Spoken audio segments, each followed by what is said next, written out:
Good afternoon, students. This is Anshoo Sharma from Government College, Chaksu, and today I shall be doing the poem Elegy written in a country churchyard by Thomas Gray. The introduction of the poet I have already shared with you, and the introduction of the poem also I have already shared with you as PDF and also as a video. Today we shall be doing the analysis of the poem, and I will be sharing the word meanings with you, and it will be there on your screens as we've done earlier, and I'll try and finish 4 or 5 paragraphs as much as possible. Let's see, take it from here, and hopefully you have gone through both the videos that I shared earlier and the format of the poem, the rhyme scheme, the reasons as to why this poem was written, and what is the major focus of this particular poem. I hope you've gone through all that and it is clear, right? So, as is my usual manner of discussing the poem with you, I'll go the same way. I'll just read a couple of paragraphs before we start, reading the poem closely. Now, Elegy written in a country churchyard by Thomas Gray. The curfew tolls the knell of parting day, the lowing herd winds slowly o'er the lea. The ploughman homeward plods his weary way, and leaves the world to darkness and to me.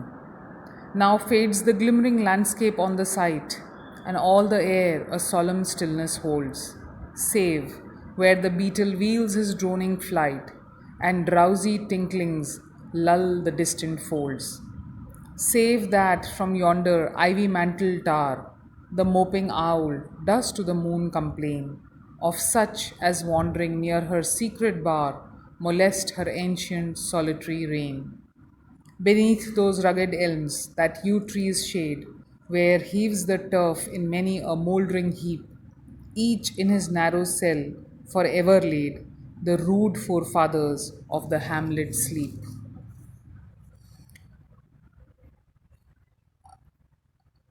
Here, the poem, which I have just the paragraphs that I have read, are there before your screen, and you can see that I have marked all the difficult words. They are pretty clear. I'll just get into explaining the poem. While I was reading the poem, I think the rhyme scheme was pretty clear, which is A B A B. And as you can see, each paragraph has been divided into 4 lines, and in the initial 4 paragraphs, the poet is just giving us the background scene of the place, the village where he's wandering, where he's roaming around. And as I had told you in the earlier video, I had told you about how Thomas Gray had been inspired by the churchyard that he happened to visit in his mother's village. So the same scene is being depicted here, and in the first paragraph, he says, "The curfew tolls the knell of parting day." Now, this is usually in the villages when the day comes to an end. It was an earlier, tradition that the bells would be rung, the church bells would be rung, and this is referring to that close of the day. During at that time, the bell of the church would ring, and it would indicate that now it is evening and it is time to head back home. If maybe you people do not remember, but I remember from my childhood, even in the factories it used to be like that. When the factory, it was 5 o'clock, it was closing time, then there would be a loud siren that would be switched on, and everybody could hear that siren till far off place, and up to quite a distance, and everybody would come to know that it is 5 o'clock, it is time to pack up, it is the end of the day and it is time to go back home. So something like that. In the villages, the churches, they would have these bells ringing in the evening, which indicated that it is now time to head back home. The sun is about to set and it will be evening, it will be nightfall very soon. So here the same thing, that it is the knell of the parting day. Now, knell of the parting day, knell is also referring to the death bell. This is another tradition that when a person dies and he is being buried, the church bell is rung to indicate that a person is being buried, somebody has died. So, similarly, here he is comparing this to the end of the day. When the day comes to an end, it is almost as if the day is dying, it is coming to an end. So the bell is being rung, and this bell is being compared to a death bell. The lowing herd went slowly over the lea. Lowing herd went slowly over the lea. Here you can very clearly see the wordplay on the letter L. The sound L is being repeated. And lowing means bellowing. It is the loud sounds that the cows make. So the lowing herd winds slowly over the lea. Lea means a meadow, the green grassland, the fields. All the animals slowly stays they start moving towards their homes. Usually what happens, the shepherd also, he allows them to graze throughout the day, but when the day is coming to an end, they gather all their sheep, they gather all their cattle, and they start moving homeward. And their movement is rather lazy, their movement is slow. And he says, the plowman homeward plods his weary way and leaves the world to darkness and to me. So you can see the main characters of the village life have been introduced in the first paragraph: the animals, the church, the plowman, the shepherd, and the poet himself. All of them are being referred to in this first paragraph. And he says, the farmer slowly, even he is tired because the farmer also has been working throughout the day. And as the day ends, even the farmer feels tired. And slowly he starts moving towards his home. Now, very interestingly, there is an example of a transferred epithet in the third line where the words weary way have been used. Now, actually, the path on which you walk, the road on which you walk, that is not tired. Who is tired? It is the animals who are tired, or it is the farmer who is tired, not the path, not the road. So, this is an example of a transferred epithet where the poet says that the way is weary, that the road is weary, that the path is weary. Tired. Weary means tired. So it is the people, it is the animals who are tired because it is the end of the day. They have been working hard throughout, and now it is time to head back home, and leaves the world to darkness and to me. So the day has come to an end. The people have finished with their work. The animals and the farmers are going back home, and the whole world is now left for the poet. The poet is all alone, and the world, the darkness, everything is now, left for the poet to enjoy or maybe think about. Whatever thoughts that come to his head, that is what he's going to immerse himself in. Then now fades the glimmering landscape on the side. Now fades the glimmering landscape on the side. Glimmering landscape because from far now, because it is evening time, the shimmering, the lights, they are now fading. It is becoming darker, and the lights are slowly fading. They are going out of sight, and all the air a solemn stillness holds. Solemn means serious. So the whole air has become very silent, it has become solemn. Now, if you compare it to the morning time, what happens? In the morning, you have different sounds coming, the happier sounds coming, the birds are chirping, the cock is crowing, and there's, kind of activity, hurry burry of activity. People are waking up, they are, beginning the day, they are packing their lunch, food is being cooked. The kids are crying or running about, getting ready to go to school, and there's a general commotion in the morning. Whereas in the evening, everything falls silent. The people become tired, and now it is time to go back home. So there is a seriousness in the air during the evening time, except where the beetle wheels his droning flight. Now, again, this is a general, observation of the poet that except, save here means except, that except the beetle, where the beetle is humming and is going round and round in circles, there you can hear some sound. Otherwise, it is all silent, and the drowsy tinklings lull the distant folds. Now, this is a very beautiful description because now, when the animals, usually in the villages, or it's a general trend that the cattle are made to wear long thread, and in that thread you have a bell hanging, and when the cattle move, along with that movement the bell also moves and a tinkling sound is created, so it is musical. And this tinkling sound seems to be making the distant folds sleepy. What happens, it's like a lullaby. When in the evening mothers sing a lullaby to small children so that they can become peaceful and they can go into a dreamy state, and they can go into deep sleep.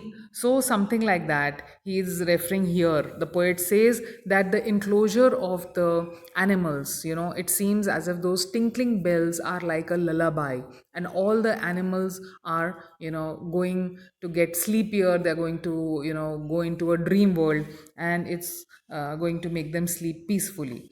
Safe from yonder ivy mantled tower, the moping owl does to the moon complain.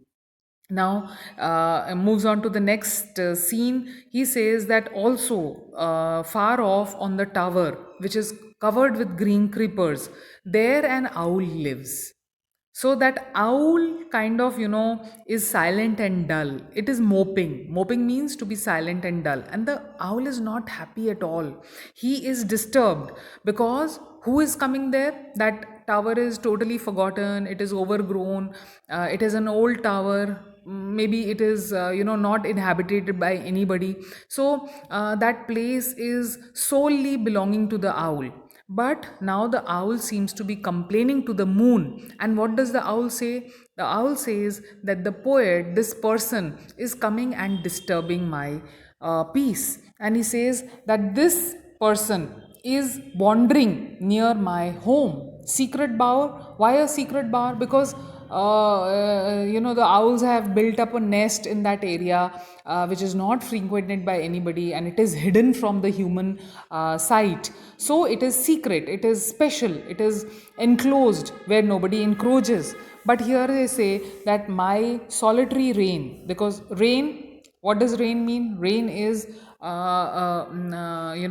rule, kingdom. So for there is a kind of simile that is being drawn here, that the owl is the king of this tower because there is nobody else, and that tower in a way belongs to the owl. So the owl says that this is my ancient kingdom. This is my ancient kingdom over which I rule. I am the lonely, the only, the single person who's ruling this area, this castle. And here now, this poet is coming to disturb my peace. This poet is coming to disturb my evening, and this poet is encroaching upon my space. This a moldering tower, this solitary place, this silent place is being disturbed by this poet who is coming walking here beneath those rugged elms. Rugged means rough. Elms is again a hard tree. It's again an ever it's all those trees that grow in these areas. They have a hard wood and they are evergreen. So he says, beneath those rugged elms, that yew tree's shade, where heaves the turf in many a mouldering heap. Now this is now referring to the churchyard, and this churchyard has got rough trees, evergreen trees growing, and the turf is all grassy. Turf is referring to the land, the grassland, which is full covered with green grass, the grassy patch, that is called a turf. In many a mouldering heap, each in his narrow cell forever laid. Moldering means decaying. Moldering means something which is coming is kind of being destroyed, which is being mixed up in the mud, mixed up in the soil, and it is now just a decaying heap. And each in his narrow cell forever laid. This is reference to those dead people who are lying in their narrow graves. Now cell here means the grave, that narrow grave. How much space do you need? That's hardly 6 feet of space is required for a dead body to be buried. So it is referring to that. And he says that in these graves, the old forefathers, they are lying here. The rude forefathers of the hamlet sleep. Rude. Now, rude here does not mean being disrespectful. Here, rude means to be rustic. Those simple people, those uneducated, simple, unlearned people, they are being referred to here. And those forefathers, those earlier generation, they are lying here asleep or lying here dead. And these people from the small village who had long back ago, they had led a very simple, very uncomplicated village life. But now they are dead, they are no more alive, and they have been buried here in this graveyard. So I'll end here. This is the first introduction. You can see that this is the introduction of the poem. The poet has talked about the atmosphere. The poet has talked about the evening time, which is again highlighting the fact that he is going to talk about the dead forefathers. He is going to talk about people who are no longer alive, and he is not going to talk about any one single person, but he is just going to talk about the forefathers, the rude forefathers, the simple, rustic, unlearned, uneducated forefathers of this small village. And he's just going to talk about certain things which have come up in his mind. I'll end here now. Thank you for your patient listening. And once again, I shall be continuing with the poem in the next video. Bye-bye.